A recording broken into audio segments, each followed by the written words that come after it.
Good afternoon. Ladies and gentlemen, it's a pleasure to be here. I'd like to thank everybody who has organized this session, and especially Raj, who has been in my country few times, and hope that he knows Bangladesh well. My Gavi members and everybody who I have been working for the last few days. Fellow colleagues, excellencies from different corners, I think it's a pleasure to talk and work for this wonderful action call for survival of the children, that every child should see the fifth birthday. What a wonderful opportunity. Why should any child die? And we know now about 7 million babies are dying, and most of them are dying in the first month. What a tragedy. The mother has been rearing the baby is born, and the child is no longer there within a month. We know the causes, and it's about time that we put our attention to see how we can save all these babies. Ladies and gentlemen, Bangladesh is a small country with a lot of population. It's 455 square kilometer with 150 million people. Most densely populated in the world, about 1,000 people living per square kilometer. Comparing to my neighbor India, it's a very large country with a large population, but they have 1/3 of the density. So I have some problems. Ladies and gentlemen, I have been a minister for the last 3.5 years, and it has been my task to put the health sector in the road. I have been very lucky. I have been a physician all my life. I've been treating patients, and I was given this task to do many things, which in the morning, Dr. Chen and other speakers have mentioned Bangladesh, that we are right on the track. Thank you very much for noticing us. How have we done it? We have a very small budget, large population. I would say the commitment of the top politician, commitment from the top, and the commitment from the people who are working for the health. I think that's what it has taken us. We have started a community clinic, what is for every 6,000 people in the village. There are 3 health workers who are working for maternity, child care, family, and everything that goes for the healthcare. That was there, that was stopped, and we have started. When I started, there was none. And today, there are 11,500 community clinics working in the country. And in every community clinic, there are at least 100 to 150 patients are seen free of cost, medicines given free of cost. So that's how we start, and that's how we have become successful. Our oral rehydration therapy, I think, will be followed soon, is the invention from Bangladesh, you know, that reduces diarrhea. And we have been not only doing the ORT, the immunization, the family planning, and care of the newborn. That's where we take care. Our 11,000 community clinics are taking care of all this with all the health workers that has been attached to it. Our per capita health budget, you will be very astonished, is about $7 to $8. And what do we do with it? We teach. We have medical education, we have nursing education, we have about 5,000 hospitals, 11,000 community clinics, family planning, and everything with these dollars.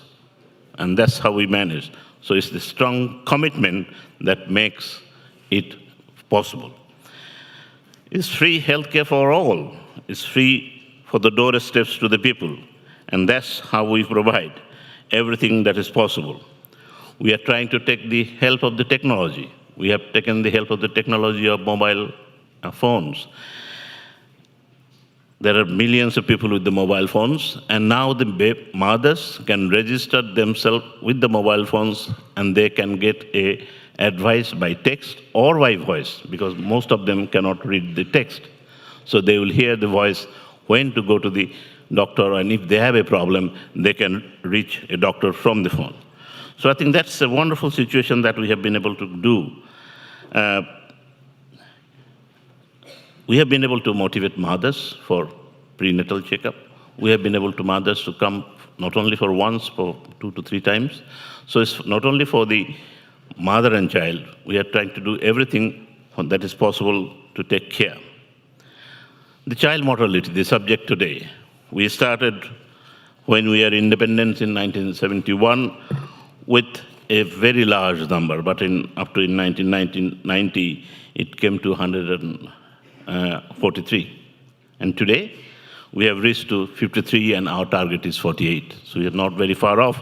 And I think we can reach 48 before 2015, and it is quite possible for me to do so.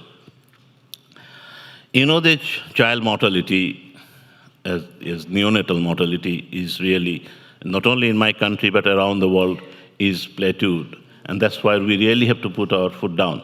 And that's why we really have to take things into consideration. And we know that it's diarrhea and it's pneumonia, but asphyxia, these are the common things that save the babies. And we have the technology. We know how it can be done.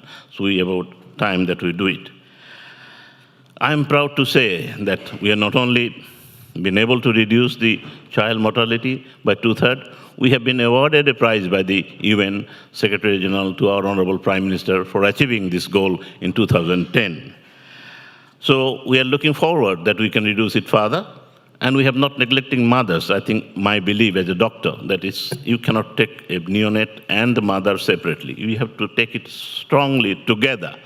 The person who is trained to deliver the mother, there must be somebody who should be looked after to the neonate. Otherwise, we will have child mortality. So I believe the target of reducing it to 20 by 2035 is within our sight. Our government role in the private sector, with the private sector, is very strong. And we have been very helpful. I would say we have been very lucky that the private sector work hand in hand, not only in mother and child, but also in tuberculosis, malaria, HIV. We have been very lucky in HIV. We have only few hundred patients and few thousand positive cases. The ORS solution that was invented in our country is now worldwide, and we take care of that. We teach people how even not only can buy the ORS prepared solution, but they can make the ORS solution with common water, salt, and sugar at home. So people learn that. We have a fantastic combination of NGOs, GOs, and civil society. We have a fantastic combination of USAID. They have helped us with a program called Help is Babying Breathe to treat asphyxia, another common cause of death of the neonates. We have already been able to train. My team is here, and I think you better take hold of Raj and take a lot of money, because I would like this program to be all over the country, because this is a wonderful program to treat the asphyxia, whether the neonate is breathing or not. And they need a very small tool, and we have already trained 8,000 to 10,000 people, and we are trying to train about 30,000 to 40,000 people with this program. And I'm very happy that USAID with other people have come forward. We are working with the university, Bangabandhu Medical University, Ministry of Health, other USAID, UNICEF, and all other organizations along with this. Not only with this, but we have an emergency obstetric care. We have places where if mothers are in trouble, they can reach to by mobile telephone or others, and we have free ambulance service. We have cash incentive for the mothers who are delivering babies at the site and who are poor.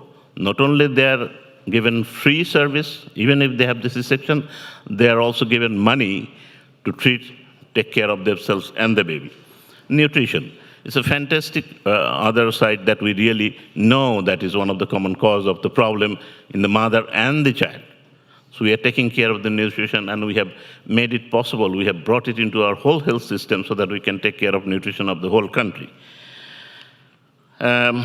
So we provide not only the free health care for common things, common illnesses, but we also provide free health service for everything that is possible, even up to the coronary bypass and etc. We're talking about the association of our NGOs. Mobile Alliance Maternal Action, MAMA, is another fantastic program that capitalizes on the fact that 63% of the household in Bangladesh own mobile telephones. So we can deliver the message through the mobile telephone, and the MAMA project is a good example of participation of private and government sector, and we are proud to that we have been able to do it. The immunization coverage is more than 80%, and in some places even more than that, but its average is 80%, 85%. We are poised, and my friend here from Gavi is promising me soon he will give me pneumococcal and rotavirus. Hopefully, we'll be able to introduce this in Bangladesh, and our neonatal death would come down, and hopefully that we'll be able to perform very well. The Bangladesh is the good example, the good synergy of public and private sector. Through these health services, we will reach and the underprivileged, the poor, and the village people. Our policy is pro-poor, pro-people. Bangladesh is moving beyond MDGs, and I think it's about time that we look beyond 2015 for every sector of MDG, and we are also looking for so. So the call for action is a fantastic, I think, initiation by the US government, and I'd like to thank everybody who is associated with it. And I believe we know how the child mortality can be reduced. Technology, medicine, vaccine is here to save these children. We need to commit ourselves. Let us commit and say that we do not forget tomorrow that we have what we have been learning here. We must commit, my fellow ministers and colleagues, we should take care of these babies so that we can save them. Let us work together, and let's work together. Thank you very much. Salaam.